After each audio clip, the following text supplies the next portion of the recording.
Hello everybody and welcome back to my channel Wrestling with Books, where today I have my October reading wrap up. October was really fun reading month for me because I actually started reading more print books than ever before. You might have seen in the past few videos, if you've been around here a bit, I've been doing a bit more book hauls and finally started reading more print books instead of just the ebooks. So I'll actually have some actual books to like hold up. Won't that be cool?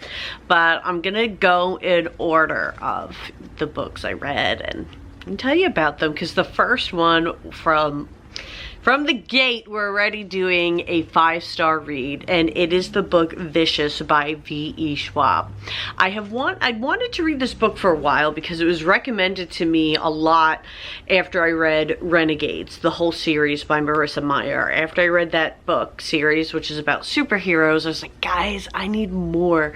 And many people recommended this book, Vicious. It's the villain's #1. So there is a second book, I think it's called Vengeance, which I didn't read yet. But in this book, they're not called superheroes, but they exist. What are they called? It's something where they're like supernatural or super, they have abbreviations for them, but it's people who have some sort of super power. And we have these two smart friends who are in school together, and one of them is writing up a thesis. I'm gonna have to look up their names. I mean, I'm not the only booktuber who forgets the names of characters. So there's Victor and Eli. Eli is gonna be doing a thesis paper. Eli is writing a paper on these extraordinaries, EOs, and Victor almost gets a little jealous of Eli having almost really any sort of life outside of him, and he kind of encourages Eli to not only discover how these people get those powers, but to then do it. And this story kind of tells the tale of them obtaining these powers and what happens once they have them. So you get a lot of great origin stories. If you like villain origin stories, even superhero origin stories, anything about how a person comes into their gift, you get a lot of that. Plus the drama that unfolds, and there's so much of it, and this book is fast. It's quick paced and you just want to keep reading. This is one where I, like the cliche says, was staying up into the middle of the night to finish and read. Fantastic, a 5-star read from me. The next book I read was The Horsewoman by James Patterson. So my mother-in-law picked this one up for me. It's a nice library-bound book that the library was donating, and this was so fun. It's by James Patterson and Mike Lupica, and it goes through 3 generations of women. So right now I have been on the Gilmore Girls kick, so I loved that because I could picture them in my mind as Emily, Lorelai, and Rory. But instead, these women are all equestrians. They have horses and they compete. Particularly the mother is known, and the mother had this really special horse that they co-own with somebody else who's kind of in it for the money, where they're in it because they love the horses. And the mother falls off the horse, and so the daughter, who in my mind is Rory, but that's not her name, the daughter ends up stepping in to compete on the horse, but it's not that simple. So if you kind of like to get into the world of competing with horses and the jumping and all that and the ownership and trainers, this covers it all while having, you know, family drama and whatnot. So this was a lot of fun. I think I'm gonna hang on to it unless somebody, you know, I know would like to borrow it. But I really enjoyed it. And of course, in the true Patterson style, there's really short chapters, so it's kind of easy to just keep going and keep going.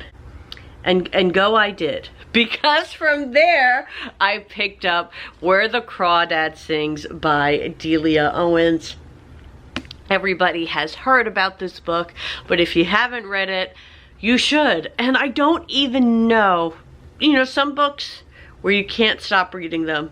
You know what it is the author's doing or what's being spoken about that makes you have to turn. This, I don't even know what made it so compelling. It just was. It was just so riveting and captivating, and it tells the story of a girl who kind of becomes known in her North Carolina town as the Marshland Girl. She truly lives off the land, off the beaches, off the marshes, and is a survivalist. And there are ways that the town takes advantage of her and the people in it. And when a crime is committed, somebody is murdered, and she ends up being accused of it, and this tells that story, and it is a fantastic read. I have not checked out the movie yet, but that is on my wish list. Maybe after my pending vacation I will get to check out that movie. The next book I read on ebook was Meet Me in the Margins by Melissa Ferguson. I was curious to read this book. It's kind of like a romantic comedy because they say it has similarities to You've Got Mail. It tells the story of, I believe her name is Savannah, and she works for a book publishing company, and she has this secret book room where all the arcs are kept, that she kind of has a secret closet that she escapes to, and she dreams of being a writer, and one day leaves her manuscript in there only to discover that somebody is reading and editing her manuscript. So that's where the exchanges are happening and where she and the character fall in love. What made it kind of hard for me to really buy into is that immediately when somebody else discovered her arc room and is sending responses, is the same time the new guy, the son of the owner, starts working with them and is obviously the one editing it. Like, there's no way she could be like that dumb. Like, it just was so obvious it would be him. And I know it's a romantic comedy, of course it is, but it's like, it almost just felt like it was just too clear. Like, I needed more of a reason for her not to think it was him. Because a lot of the book, she's trying to figure out who it is. That's why I didn't like that. Because it was just so clear. Like, new guy shows up, same day, start getting edits on manuscript. It's like, well, that's pretty obvious. So maybe something a little more to make it less like, because then any problem solving she does about it just seems like such a waste and so futile, because it's like, duh, you know, we know who it is. But what was great about this book was obviously being in the book profession atmosphere of having people who work in books and talk about books and all of those fabulous things. And our lead character also has this like obnoxiously perfect sister, so it made the lead character much more relatable, because when you're dealing with someone like that who's like hounding her about how many steps she's getting in a day for like this group step count project, you know, it was relatable. I felt it, but it was not one of my favorites. I'd probably give it like a 2.5 stars if I had to. Next, we have another print book. This is As the Wicked Watch by Tamron Hall, and this was an ARC I received from a Goodreads giveaway. So guys, listen, you can win these Goodreads giveaways. I've got a technique, but I win them frequently. So this tells the story of Jordan Manning, and I think this says the first Jordan Manning novel, so I think Tamron Hall intends to write others. I personally can't wait until she does, because I really like this. And she is a journalist in Chicago, both Tamron Hall and Jordan Manning, I guess. And but that's what made this so great, is that you have Tamron Hall's authentic journalist experiences that really give a nice edge to this book. If you like books like Women's Murder Club, then you would like this.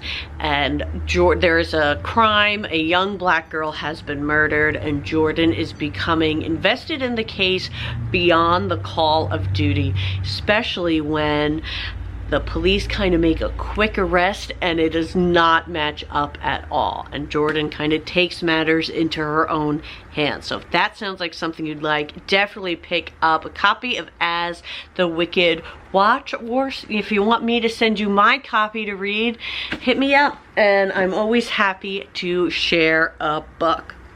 The next book I read was The Smile Beach Murder by Alicia Bessette, and this is the Outer Banks Bookshop Mystery #1. And I really wanted to read this because this is just so Heather, my friend Heather. She has a channel called The Disney Housewife where she talks about Disney and books, but this is her vibe, okay? A bookshop on the Outer Banks. They live on Cattail Island, and Heather, you have to read this book. But for me, for some reason, I was having a hard time getting as invested. The main character, don't remember her name. It's never gonna happen. I just don't remember these names. Callie. She's laid off from kind of her high-end reporter job in the big city and comes back to Cattail Island where she is staying with her uncle and working at a family friend's bookshop. A lot of people in the town treat her as if this is kind of a downgrade and that she might have her own journalistic ambitions in the town, maybe starting her own rival paper or something.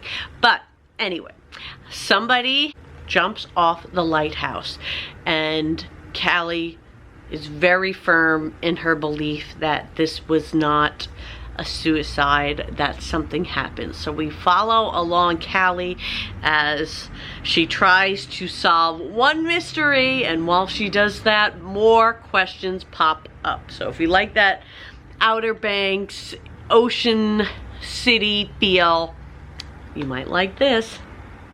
The next book I read was James Patterson by James Patterson, The Stories of My Life.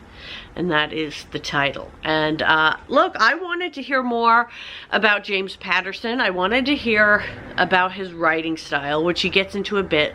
And he does get into how his co-authorships work, which is really fun. And he kind of really pokes a lot of fun and puts in a lot of jabs wherever he wants to. It seems like if James Patterson did not like you, he was going to find a way to kind of mention it in this book. Or if he ever did anything that wronged him, he's going to mention it. He had some fun stories as well. He shared a lot of his writing process, which is having detailed outlines. If you've read any of his books, they're very short chapters, kind of like what I mentioned earlier, and that's what his outlines are really like, and that's what he does with his co-authors, giving these detailed outlines, and then they will work on it, and then they correspond back and forth. So I kind of got a new respect for all the books he does and how much he does write, and learning a bit more about his process with them. So that was a fun read, but not a book on writing. That's something to be clear on. This is a book on James Patterson. So if you're looking for a book on writing tips, you're not gonna get a lot of that here. There's bits of it throughout, but you're not getting a lot of that.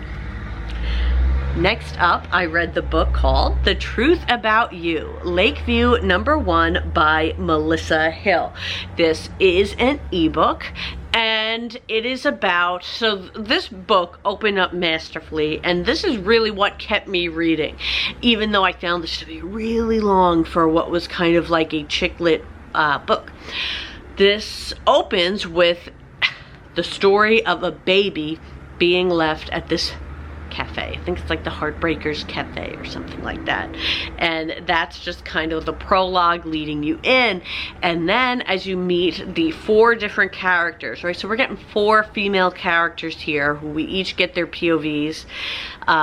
Nina, Ruth, these names I remember, right? I think one is the Ellie. And then is there one other? Maybe it's just those are the 3 main ones. But each of them get into a situation where this could be, they could have been the one to leave this baby. That's what you're thinking. You're trying to think like, who left the baby, who left the baby, and each one of them is kind of eventually dealing with a pregnancy.